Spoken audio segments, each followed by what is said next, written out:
সৎ কথা। লাটু মহারাজের উপদেশ অমৃত। ঐথায় শ্রী শ্রী মা। এক। মা কখন কখন বলরাম বাবুর বাটি আসতেন। আমি বাহিরের ঘরে থাকতুম। আমাকে এসে কেউ কেউ বলতো, মশায়, মা উপরে এসেছেন। আমি বলতুম, তা কি হবে? আমার মনের ভাব না বুঝতে পেরে অনেকেই চটে যেত। উদ্বোধনেও যেতাম না বলে জিজ্ঞাসা করত, কেন যান না? মঠে থাকতুম না বলে অনেকে জিজ্ঞাসা করত, কেন থাকি না? আমি বলতুম, আমার ঠাকুর কি কেবল ওখানেই আছেন, এখানে নাই? আমি যেখান থেকে ডাকব তিনি সেইখানেই প্রকাশ হবেন, এটুকু আমার বিশ্বাস। 2। মঠ হবার পরই স্বামীজি শ্রী শ্রী মাতা ঠাকুরানীর পদধূলি আনিয়া স্থাপন করেন। তাহা আজও বেলুর মঠে পূজা হয়। আর মঠ যতদিন থাকবে ততদিনই তার পূজা হবে। মা ঠাকুরানী যে কি, তাহা একমাত্র স্বামীজি বুঝেছিলেন। তিনি যে স্বয়ং লক্ষ্মী, তাহা আর কেহ বুঝে না। আর কাকেই বা বলি? তার দয়া বুঝতে গেলে অনেক তপস্যার দরকার। তোরা কেবল মুখে মুখে মা ঠাকুরানীকে মানি বলিস। তাকে কি মানিস? তাকে মানিতে হইলে তপস্যা করতে হয়, তবে তার দয়া হয়। সেই দয়ায় তাকে বোঝা যায়। তখন তাকে মানি বললে সার্থক। তাকে মানা কি মুখের কথা? 3। তোমরা তো রাজহালে আছো। মা কত কষ্টে না দিন কাটাইয়াছেন। সামান্য একটু স্থানে কত দিন কাটালেন কেউ জানতে পারত না। কখন গঙ্গা স্নান করে খেতেন কেউ টেরও পেতেন না। মাকে আদর্শ করো। আমার কাছে এলে কি হবে? সাক্ষাৎ মা রয়েছেন। আমি তাকে জানবার জন্য এখানে বসে আছি। বহু ভাগ্য যে মার উপদেশ পেয়েছ। মার মতো বৈরাগ্য কোথায়?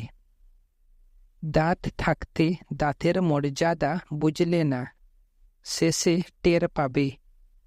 এখন ধ্যান জপ না করলে শেষে বুড়ো বয়সে মালা ঠক ঠক করলে কি হবে? কেবল বক বক করে বেড়ালে কি ধর্ম হয়? এক স্থানে বসে ধ্যান জপ করো, কর্মই প্রধান। 4। মাকে আর বলবো কি? মা সব জানছেন। আমার দক্ষিণেশ্বরের সেই মা। মার দয়ার কি তুলনা আছে? মা কি তোদের কাছ থেকে কিছু আশা করেন? কোনো আশা নাই, কেবল এইটুকু তার অহেতুকি দয়া। যদি সকাল সন্ধ্যায় একটু নাম করে এবং পবিত্রভাবে জীবন কাটাতে পারে, সংসারের জ্বালা হতে রক্ষা পায়, তাই স্থান দেন। এই ছেলেটাকে দেখছ, কথা বলতে জানে না, কোথা বাড়ি তার ঠিক নাই, একেও কৃপা করলেন। বেঈমান হসনি, তোরা ক্ষুদ্র জীব। মার উপরে বিশ্বাস, শ্রদ্ধা, ভক্তি কিছুই নাই, কেবল মুখে মা মা করিস। অমন মাতৃভক্তি আমি চাই না। তোদের মতো মাতৃভক্তি আমার নাই। তুমি আমার কাছে এতদিন আছো, আমি এত লোককে চিঠি লিখি। তুমিও জিজ্ঞাসা করতে পারো মাকে কেন লিখি না। কেন লিখি না জানো? মা আমার ভূত ভবিষ্যৎ সব জানছেন। তাকে লোক দেখানো চিঠি লিখে কি হবে? যিনি আমার ভূত ভবিষ্যৎ সব জানেন, তাকে চিঠি দেওয়ার কি দরকার? যারা বুঝে না তাদের চিঠি দিতে হয়। যদি বেইমানি করি তবে ভুগতে হবে। দেখো মার কত দয়া।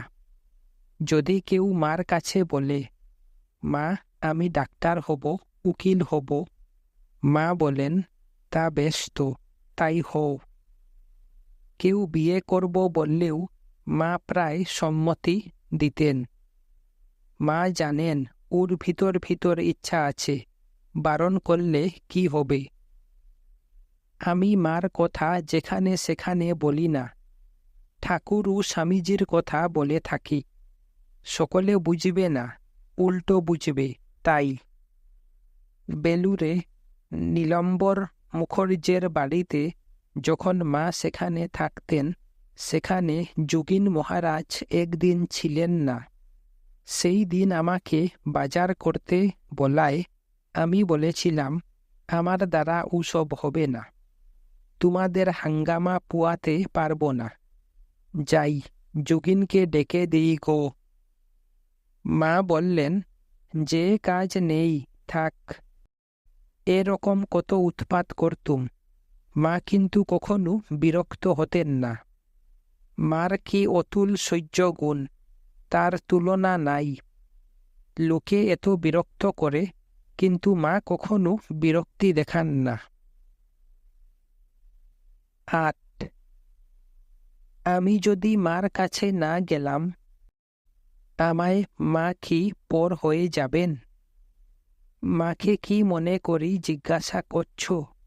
তিনি মা লক্ষ্মী, আবার কখনো তিনি সীতা।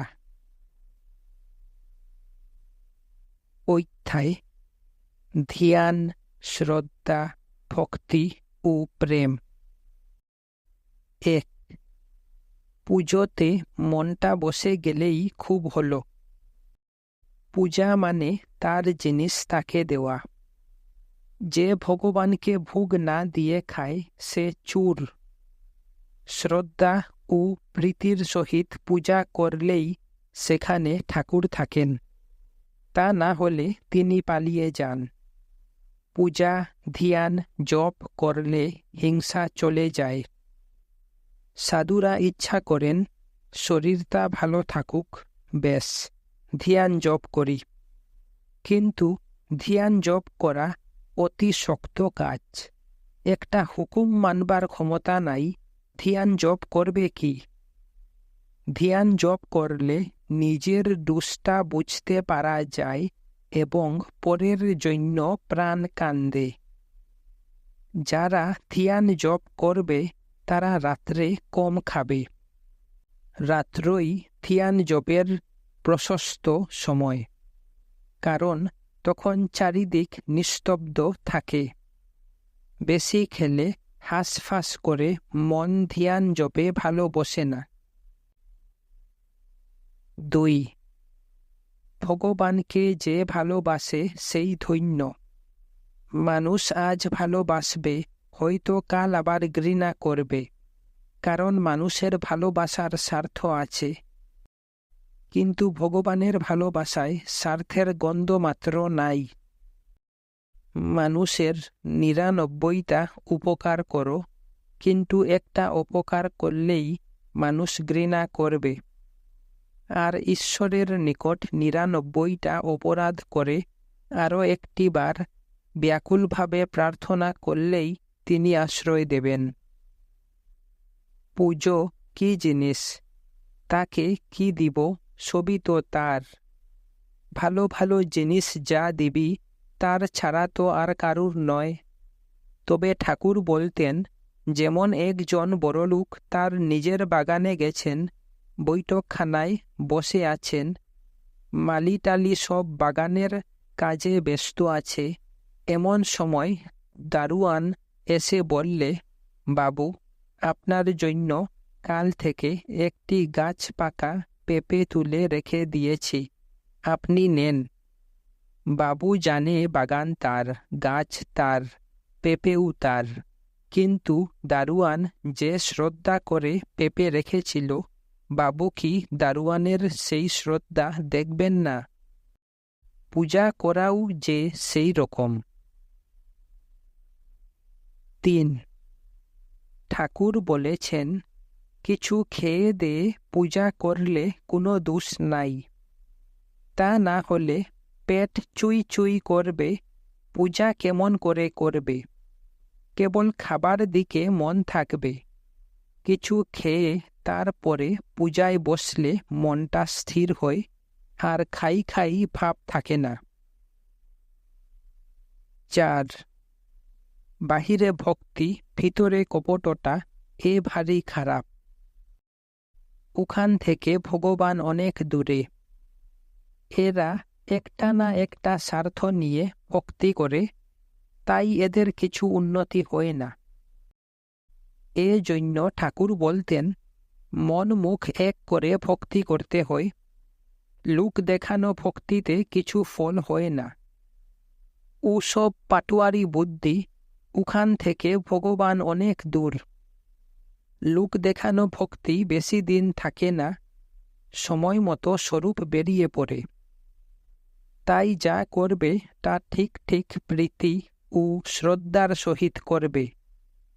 যে অমনি করে সেই ঠিক ঠিক ভক্ত।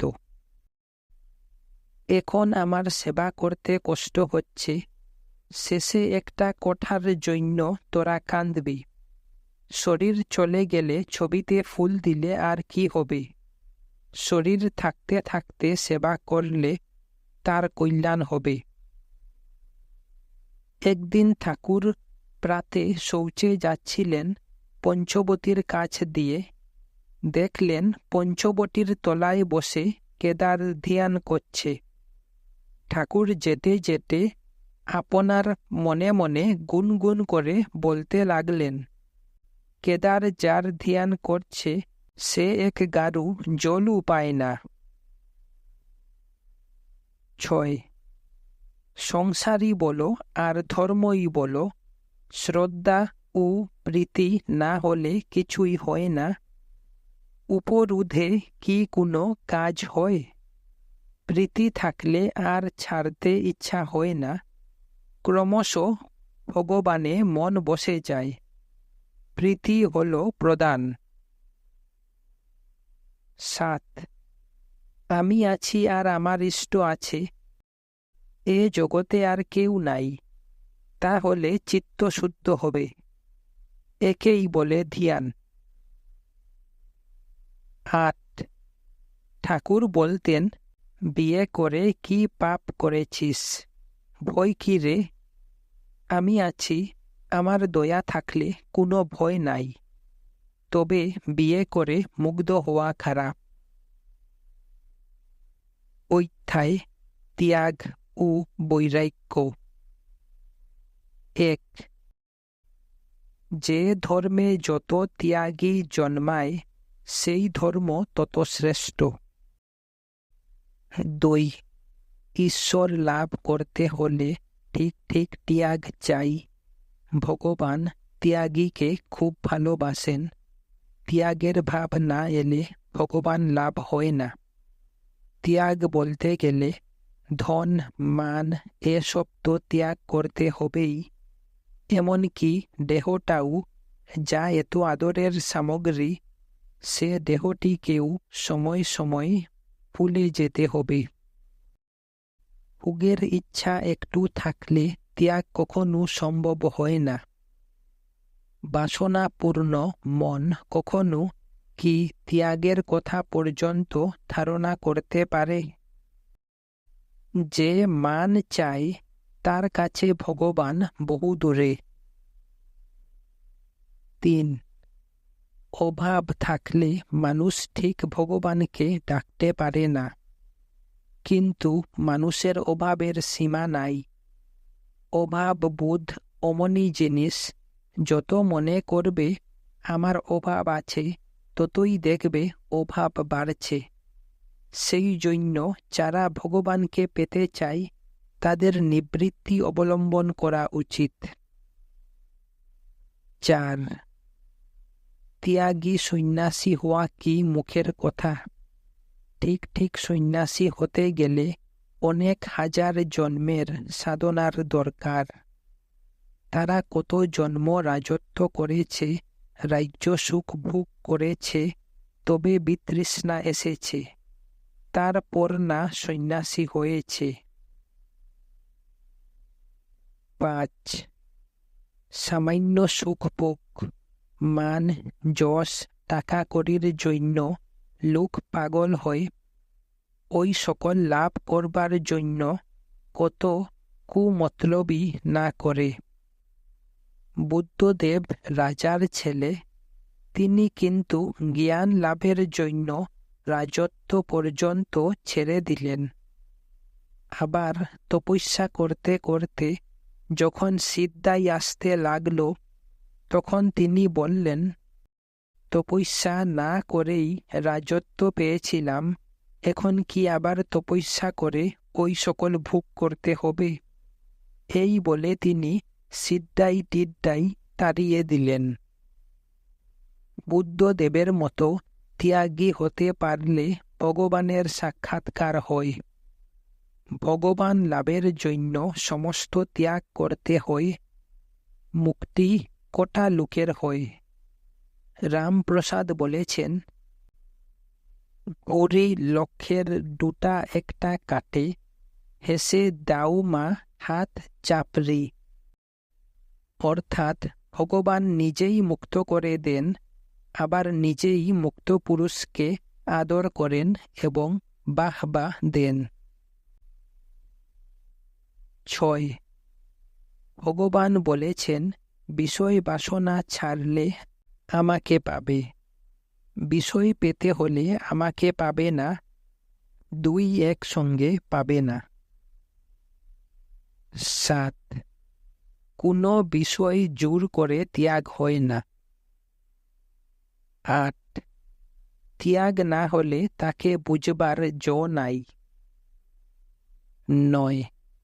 যারা ভগবানের জন্য যথা সর্বস্ব ত্যাগ করেছেন, ভগবান তাদের প্রতি বড়ই খুশি হন, তাদের আত্মা বড়ই সুখে থাকে।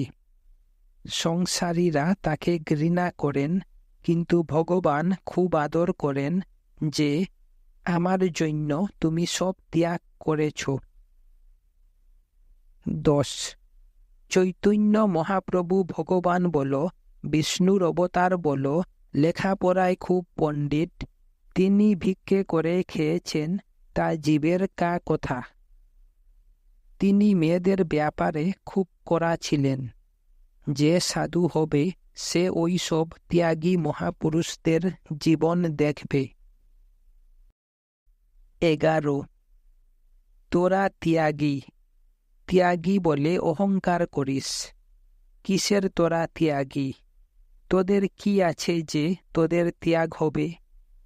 ত্যাগী ছিলেন বুদ্ধদেব, তিনি রাজার ছেলে, কোনো অভাব ছিল না, তবু সত্য জানবার জন্য সব ত্যাগ করেছিলেন।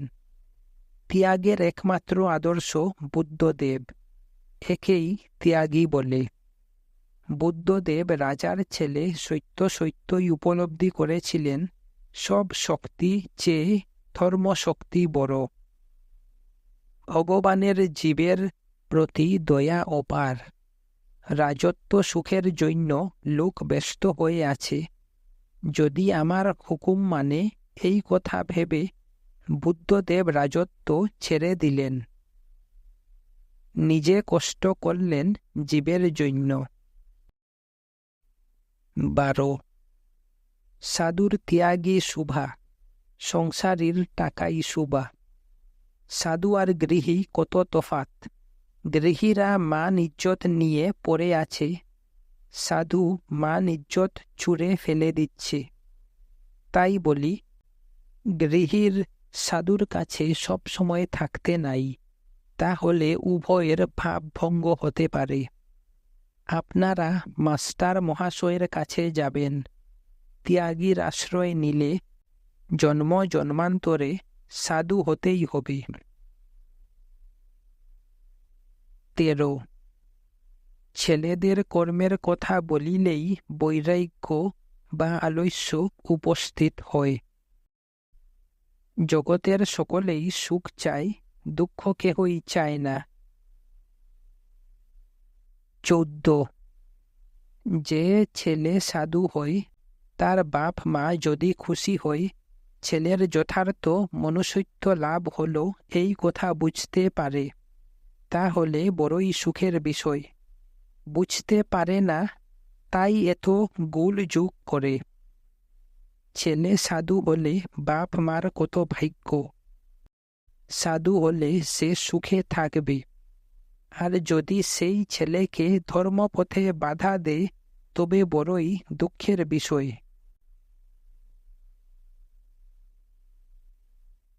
অধ্যায় বিশ্বাস, ভক্তি, সাধন ও সিদ্ধি।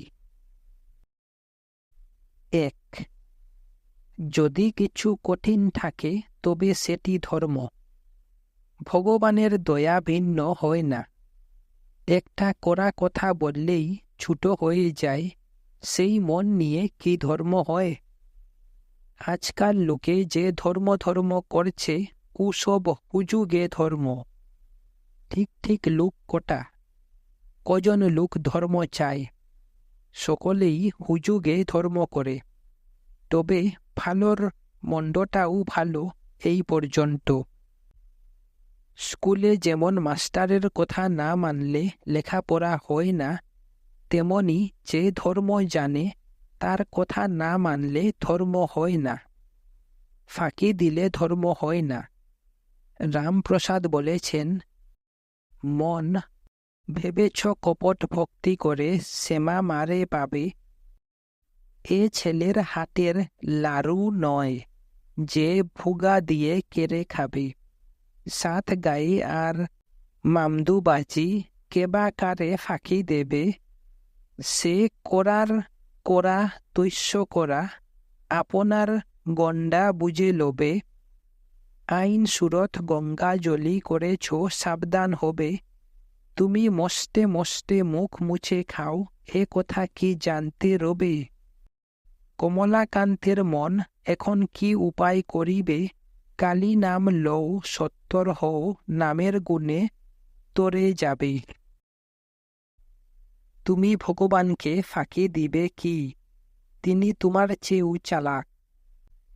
যে সাধন ভজন করবে তাকে কেউ বাধা দিতে পারবে না, সে নিজের কাজ নিজেই করে যাবে। যে সাধন ভজন করে তার মেজাজই আলাদা। ভগবান লাভের ভিন্ন ভিন্ন পথ আছে, তার মধ্যে যে কোনো একটা জোর করে ধরে থাকতে হয়। ভগবান লাভ করতে হলে একনিষ্ঠ হতে হয়। শ্রীনাথ জানকীনাথে অভেদ পরমাত্মনি, তথাপি মম সর্বস্ব রাম কমললোচন। হনুমানের মতো এই রূপ একনিষ্ঠ নিষ্ঠা চাই। 4 মনের মতো পাজি জিনিস আর নাই, কত রকম সংশয় ও বিশ্বাস এনে দে। ভগবানের নাম করতে করতে মান যশের আকাঙ্ক্ষা চলে যায়, চিত্ত শুদ্ধ হয়। 5 হাজার হাজার ধর্ম কথা জানার চেয়ে, বলার চেয়ে, লোককে শিক্ষা দেওয়ার চেয়ে ভগবানকে ডাকা ভালো। 6 ধর্ম কি ইন্দ্রিয় সুখ, যে হাতে হাতে ফল লাভ হবে? ধর্ম লাভ সময় সাপেক্ষ, সৎ পথে থেকে ধৈর্য করে থাকতে হয়। 7 খিদে হলে সব জিনিস মিষ্টি লাগে, তখন যা জুটল সব ভর পেট খেলে, ক্ষুধাই হলো প্রদান। তেমনি যার ভগবানের উপর অনুরাগ হয়েছে, সে অত মঠ পথ বিচার করে না। সে যে কোনো পথ অবলম্বন করে তাকে লাভ করবার জন্য ব্যাকুল হয়। ভগবানের অনুরাগ বিশ্বাসী হল তাকে লাভ করবার প্রধান উপায়।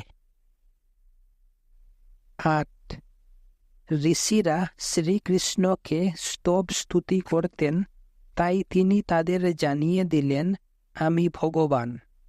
কিন্তু ব্রজ বালকগণ তার সঙ্গে কত খেলাধুলা আমোদ প্রমোদ করলে, তবু তাকে জানতে পারলে না। তাকে জানতে হলে সাধন ভজন স্তব স্তুতি করতে হয়। এই রূপে লেগে পড়ে থাকলে তিনি দেখা দেন, সব বুঝিয়ে দেন।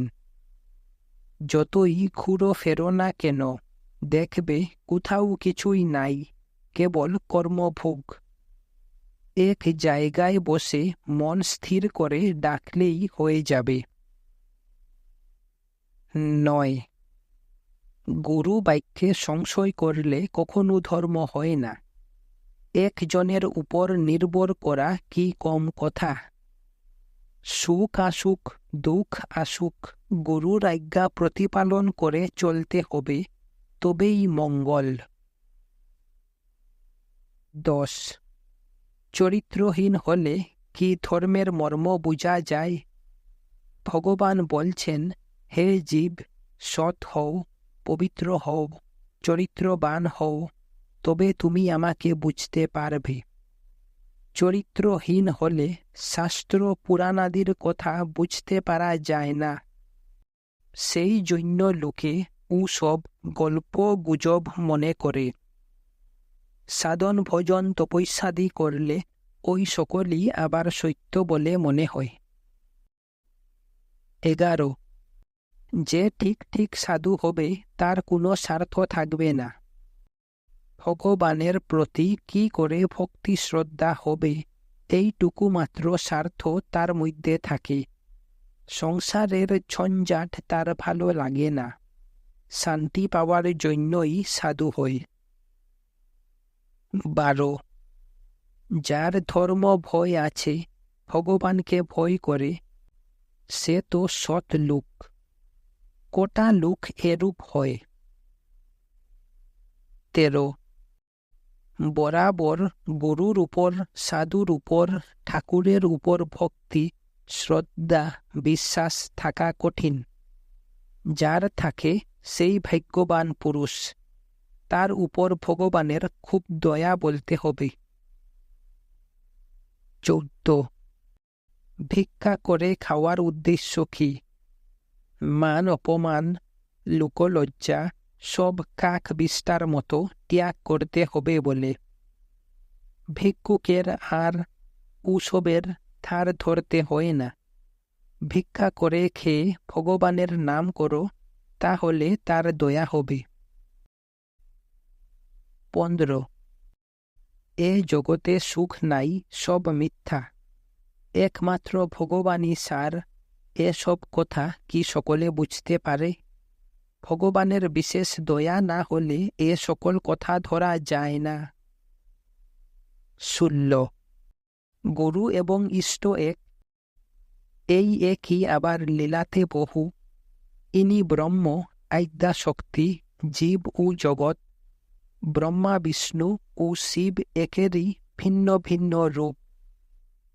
অজ্ঞানবশত ভেদ বুদ্ধি আসে, তো জন্য গুরু এবং বেদান্ত বাক্যে খুব বিশ্বাস রেখে সাধন ভজন ও বিচার করতে হয়।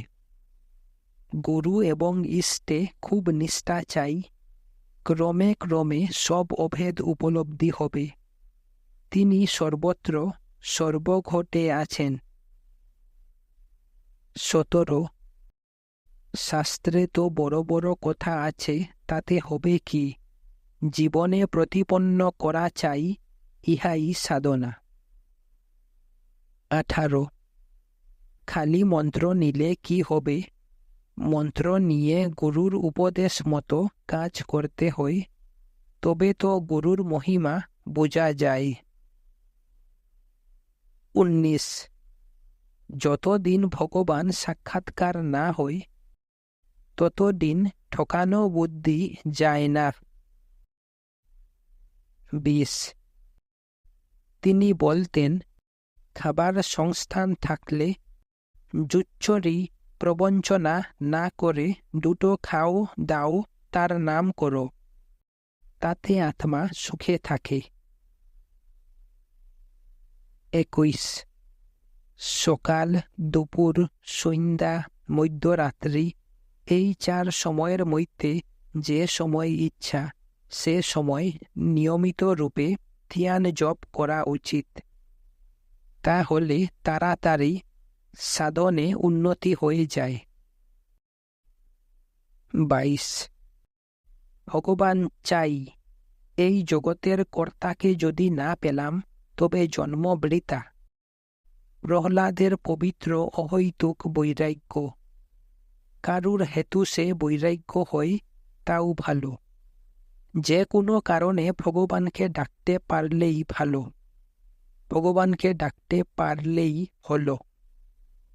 ভাগবত শুনে সেই মতো কার্য করবার চেষ্টা করে তো জীবের কল্যাণ হবে। 23 ভগবানে দৃঢ় ভক্তি চাই, সংসারে তো সুখ দুঃখ আছেই, ওই দিক না ভুললেই সব দিক মঙ্গল। 24 ফুস মন্ত্রে কি হবে? একটা মন্ত্র বই তো নয়। সেই মন্ত্রের উপর বিশ্বাস না হলে ভগবানকে কোনো কালে দেখা যায় না। তার উপর ভক্তি শ্রদ্ধা হওয়া একই কম কথা।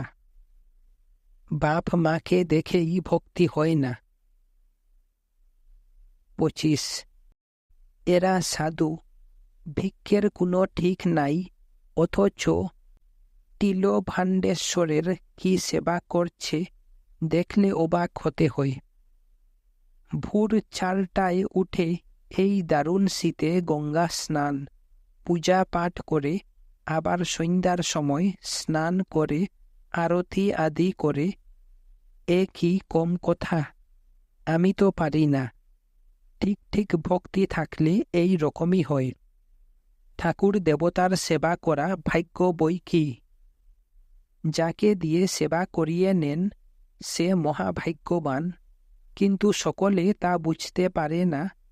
অনেক সময় পয়সার দিকে নজর থাকে, তখন ঠাকুর সেবা ভুলে গিয়ে ভক্তি মুক্তি তুচ্ছ করে কেবল হা পয়সা করে, তাই তো এত দুঃখ পায়। তিলভাণ্ডেশ্বরের সাধুদের বেশ লাগে, ঠিক ঠিক সাধু হলে অমনি হয়।